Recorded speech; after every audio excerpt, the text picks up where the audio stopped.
Actually मेरी बेटी बॉम्बे से आई हुई है, तो उसने कुछ ज्वेलरी की आवश्यकता थी। बोले पापा लॉकर ऑपरेट करना है।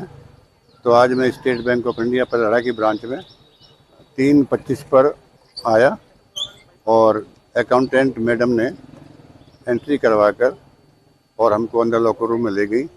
वहाँ पर उन्होंने मेरी चाबी भी ले ली और अपनी चाबी दोनों लगा के और लॉकर को खोल दिया।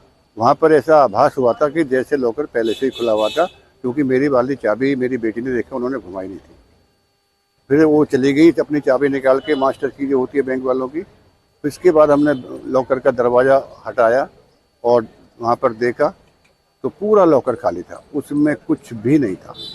और इसमें मेरी बेटी का ज्वेलरी थी, पत्नी की थी, मेरे बेटे का जो अमेरिका में उसका एक रिंग था, $6,000 की थी, वो डायमंड रिंग थी, महंगी रिंग थी, लगभग 5 लाख की। और मेरी भी एक अंगूठी थी, एक छोटी सी मेरा वो था चेन।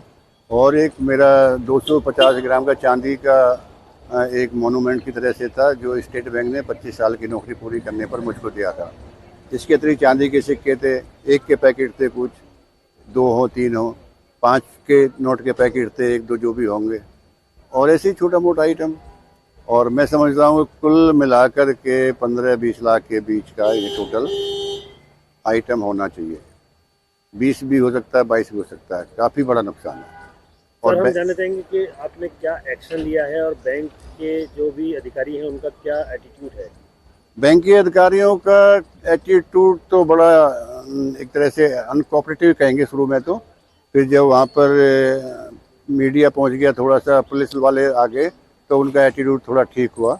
अदरवाइज तो बिल्कुल बोले आप लेके होंगे निकाल के, और आपके तो मतलब चाबी आप ही से तल खुलेगा, ये तो लगा हुआ लॉकर था, दूसरा कैसे खोल सकता है। इस तरह से उन्होंने कोई सहानुभूति या कोई उसमें इंक्वायरी करने के बजाय उन्होंने हमको ही हरेस करने का प्रयास किया।